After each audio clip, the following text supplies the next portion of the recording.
This is a journey. Greetings and salutations, people of the YouTube Nation. You are now listening to the premier voice for entertainment and information. It's been a long time.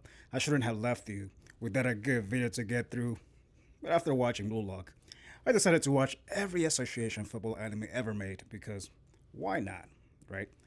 So I decided to do some research. I hopped on the internet and I came upon this list, which had a bunch of names, most of which I've never heard of, I'm not gonna lie. I'm surprised there's even been that many. This might take a while. Then I saw Akakichi no 11 listed.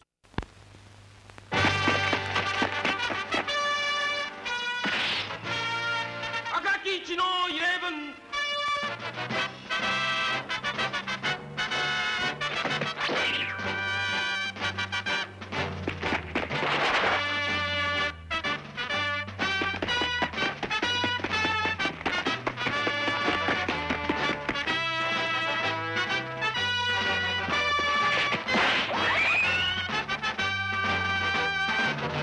誰が集めたわけじゃない赤い松一呼び合って共に戦う俺たちイレブン汗にかすんだ目を開けて男が目指す敵ゴールパスドリブルヘディングサレシュー男が目指す敵ゴールパスドリブルヘディングサレシュー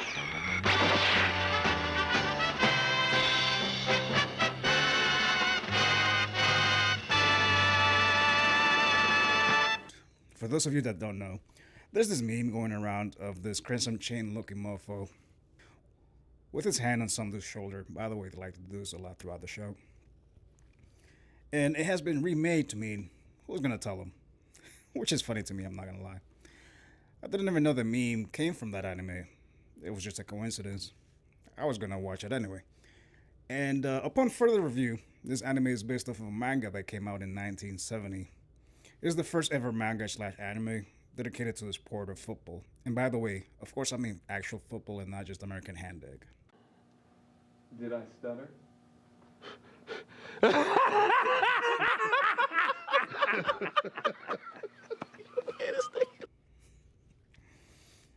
I decided that I was going to watch it. That's when I ran into some problems. You see, I first tried to pull it up on Crunchyroll with no luck. And as far as I know, it's not in any of the 76 streaming platforms currently available. So, after I had no luck with official means, you just know I had to put on my favorite straw hat. Unfortunately, it wasn't in any of the websites in the 7 Seas that I frequent, so no luck there either. Undeterred, I decided to seek counsel with the almighty sages and consulted Reddit for guidance. I saw that somebody else had asked that exact same question and realized that there was no official subtitles for the anime.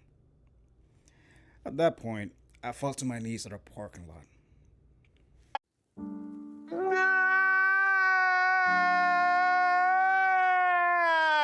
However, I saw that somebody had uploaded the full series on YouTube on Japanese. At first I tried auto-generated subtitles, but it was kind of a hot mess. Sometimes may be good, sometimes may be shit. Sometimes complete sentences would be skipped, and words would not show until about 4 or 5 seconds before or after each person said it, so it was kind of hard to keep up. A couple of days later, though, I remember seeing an ad for a live translation feature using Apple EarPods. Yeah, boy. I decided to use the live translation feature, and it was garbage. For one thing, it had trouble picking up on the voices, even though I put the phone right up to my laptop. Secondly, it would take several seconds for it to translate. Third, it would not even make an accurate translation. It would sometimes miss words half the time. And lastly, it only has one voice, which makes it difficult to discern who's speaking. So after trying to watch a couple of episodes with I just turned it off completely. After all that, I decided to quit. This is what I would have said if I hadn't done some more research and uncovered the secret to completing this challenge. It turns out that 10 years after its run in Japan, the anime got an Italian dub of all things. It's called Arrivano I Super Boys.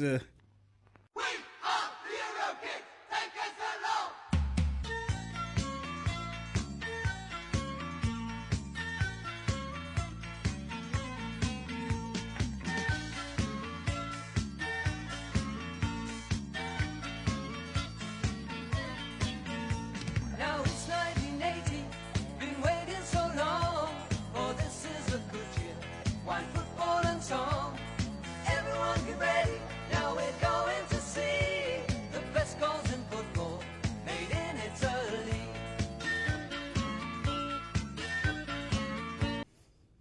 And while I don't speak Italian, I do speak Spanish. And Spanish and Italian are fairly similar when it comes down to the syntax and vernacular. I think they're mutually intelligible up to about 80% of the words.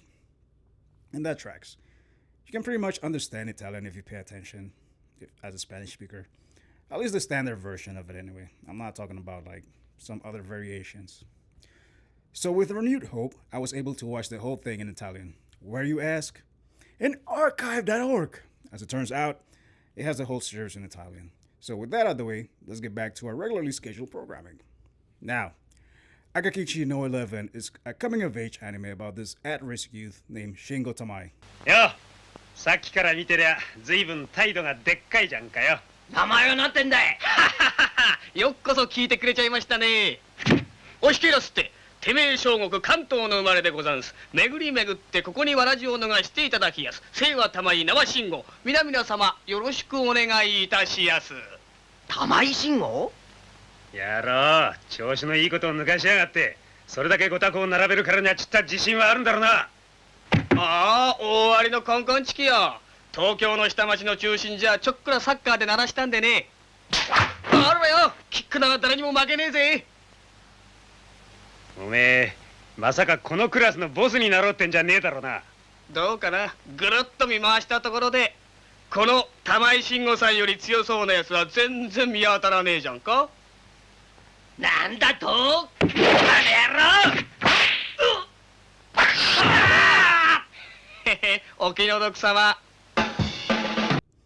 He's your typical bad boy protagonist who is a rebel without a cause. He thinks that sports are about dominating your opponent and just being stronger than everybody else. Throughout the course of the show, he learns about the values of teamwork, cooperation, and hard work. He has a strict coach named Tenpei Matsuiki. あら、ひのろまのカバさん、ここまでおいで。どうしたどうしたカバさん、おいでと。お喧嘩はよせ、喧嘩は。喧嘩はよしたまえ。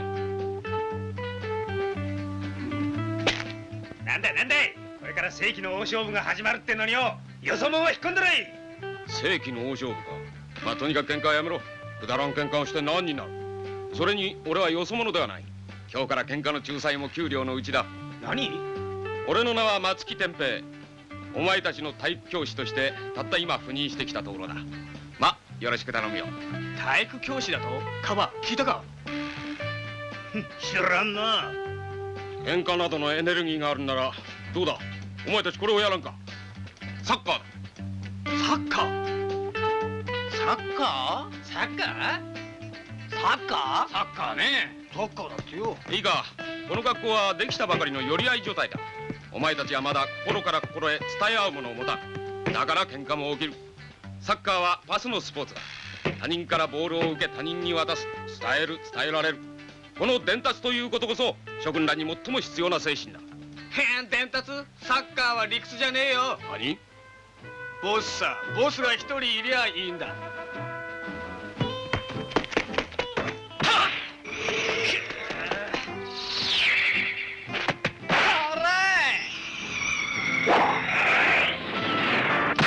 達を学びたい者、チームワークに徹したい者、このボールの元に集まれ！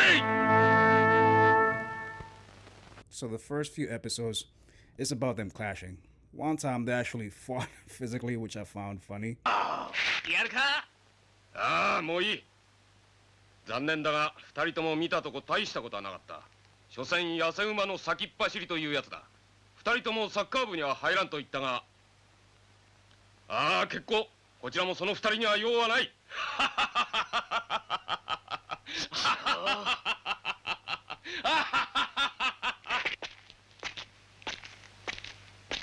待て。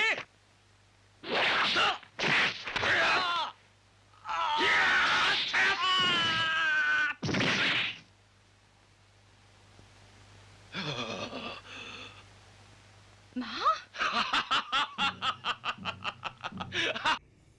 And apparently, this is a trope in which a tough, borderline abusive coach in Japanese sports manga is introduced.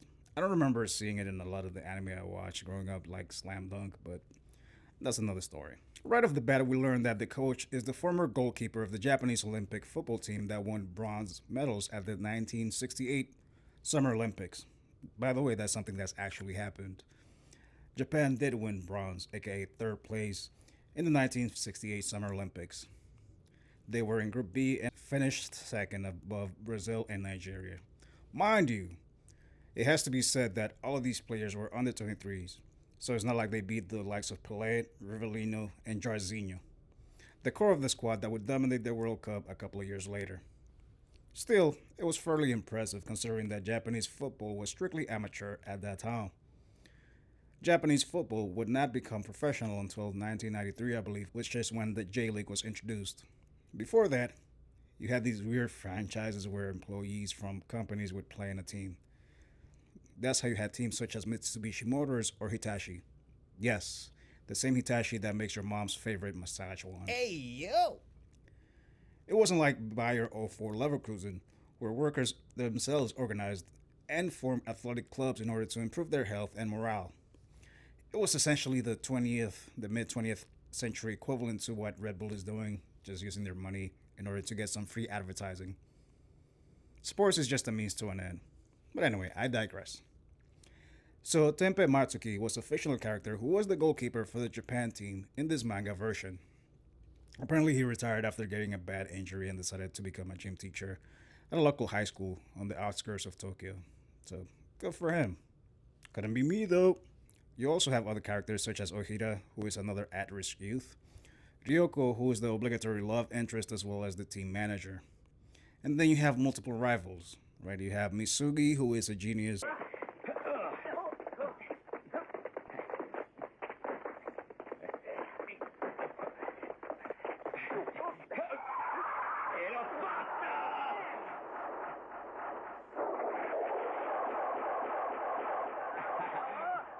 Prova a prendere la palla adesso. Vincerò io. Misugi, vincerò io. Non riuscirai. Non riuscirai a prendermi la palla.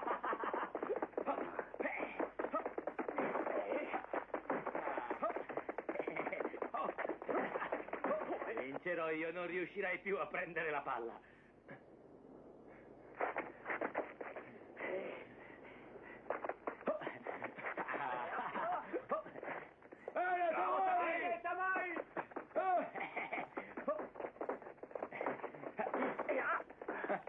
Forza, corri, corri!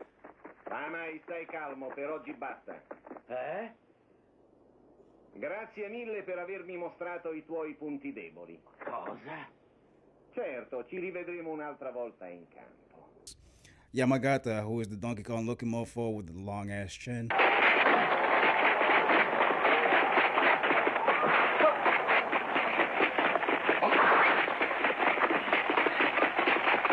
Perché? Perché sempre così, accidenti? Then you also have Kamioka, who is a goalkeeper.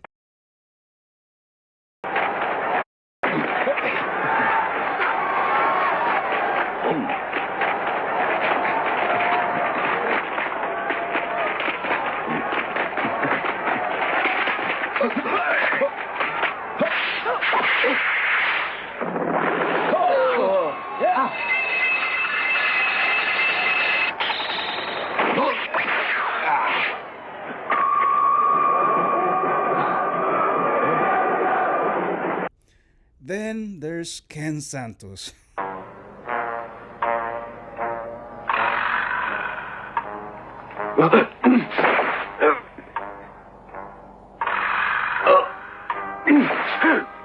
Oh boy, we're gonna get to him in a minute. So, seeing as though this is the granddaddy of football anime, I'm saying that this is where a lot of the bullshit originated when it comes to everybody having some type of special kick or move that defies the laws of physics and logic. So, Shingo has a curve shot. Eccomi qui!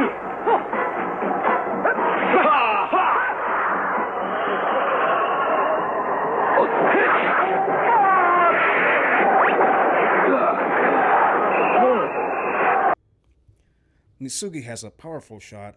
Prendete! Eccomi!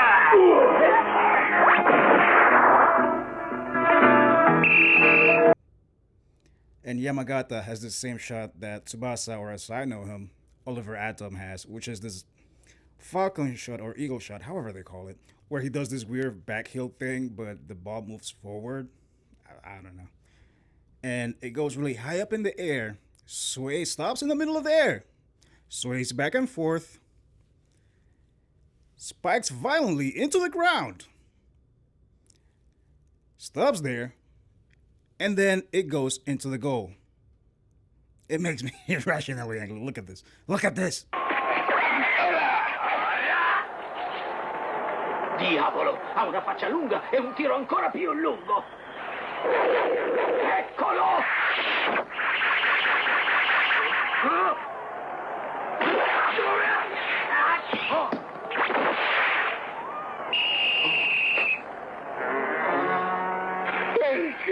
Perché sempre? Now, we get back into Tsuyoshi Kamioka. Apparently, he is the younger brother of Takeshi Kamioka. Takeshi Kamioka was actually a teammate of Matsuki at the Olympic team. Kamioka, the elder brother that is, was injured when they were in the qualification stage, attempting to do this tandem overhead kick routine.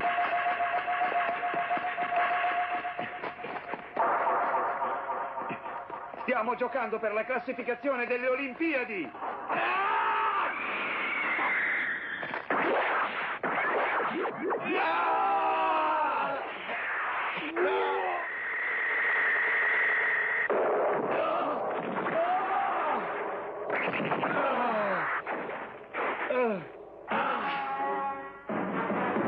Kamioka! Kamioka, dove sei?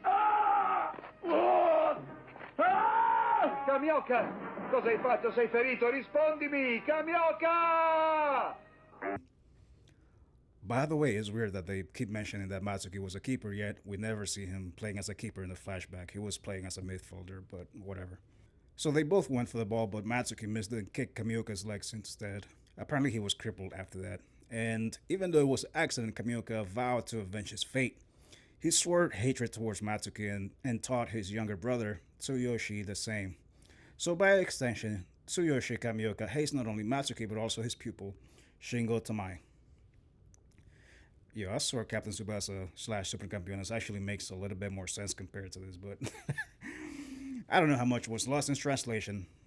This is asinine. It's a little bit extreme. So Kamioka, the younger brother, seems to have unlocked this Ultra Instinct ability. He uses a blindfold to train and even closes his eyes in game sometimes. He also has this teleportation ability apparently, which, fair enough, with all the random shots that he has to face, then I guess it makes sense to even out the scales. But man just materializes out of nowhere to make a save. And as the show goes on, he does get nerfed, which I thought was a little bit weird. I think what actually ended up happening is that the anime caught up to the manga and the showrunners had to start to come up with random plot points. So for one, back to the main protagonist. Shingo Tamai is the son of a sushi chef. He teaches his son tough love. Sometimes his dad straight up punches him in the face. He still gives him good advice though every now and again. His mom is a waitress at that same restaurant. And later we actually learn that he is the adopted son, which is kind of a weird plot point to bring up. Apparently his biological mom died at childbirth. His dad died from cancer or something, I believe.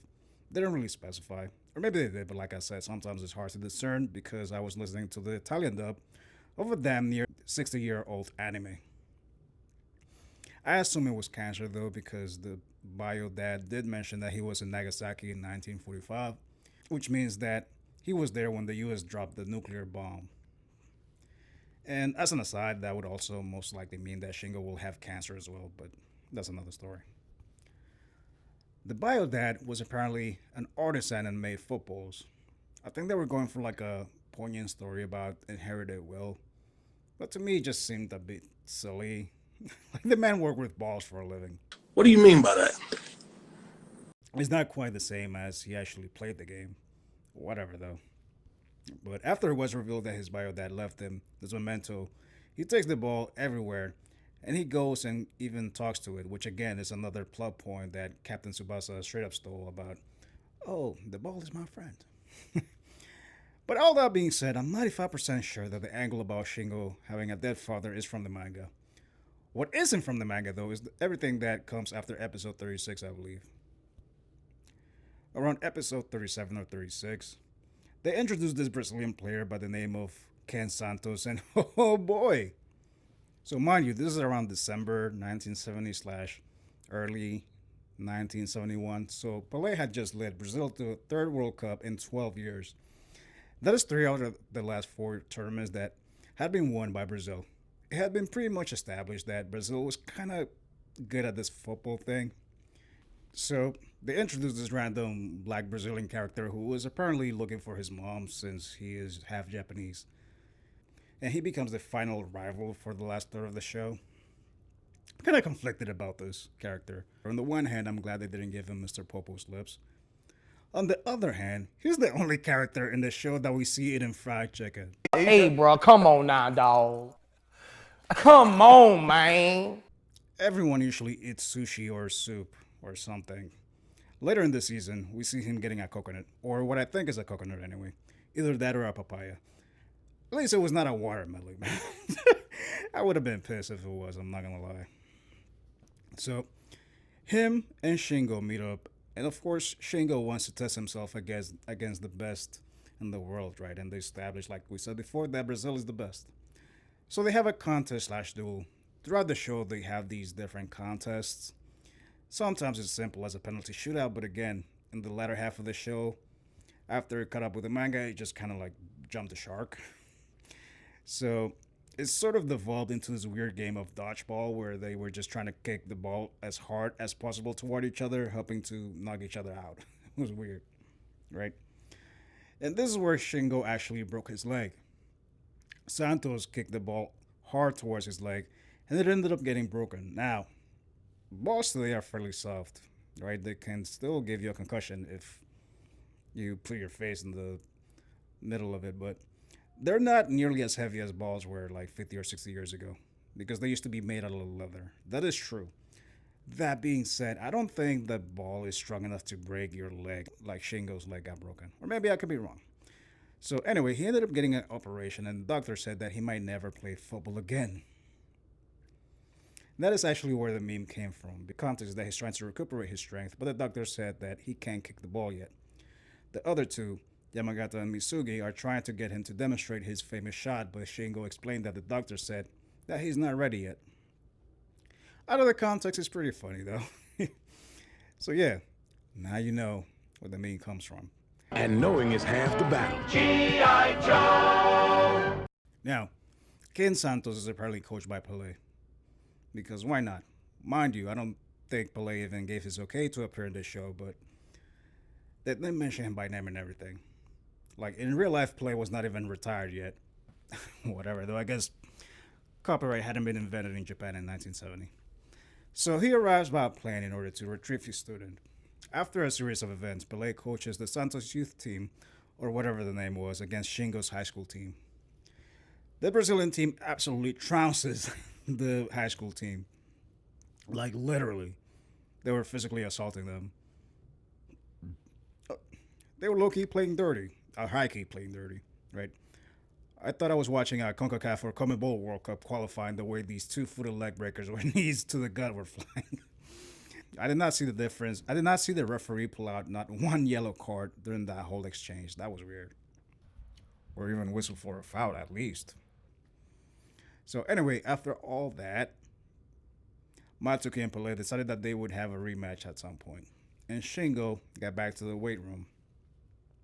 Then the coach went around and rounded up all the old rivals, Yamagata, Mitsugi, and even Kamioka. They had met amends after Shingo's high school team beat his team in a friendly. And they all banded together to beat the Santos team, like some type of Avengers. In episode 52, the last episode, they did manage to beat the Santos team. And Ken Santos decided to head back to Brazil. He never did get to find his mom, which I'm pretty sure was just an excuse for him to go to Japan anyway, but whatever. So, Shingo, for whatever reason, Shingo felt compelled to give Santos his dead father's ball, which was supposed to mean a lot to him. And after that, the show cut to a scene with all the Japanese high school players standing side by side, walking towards the sunset.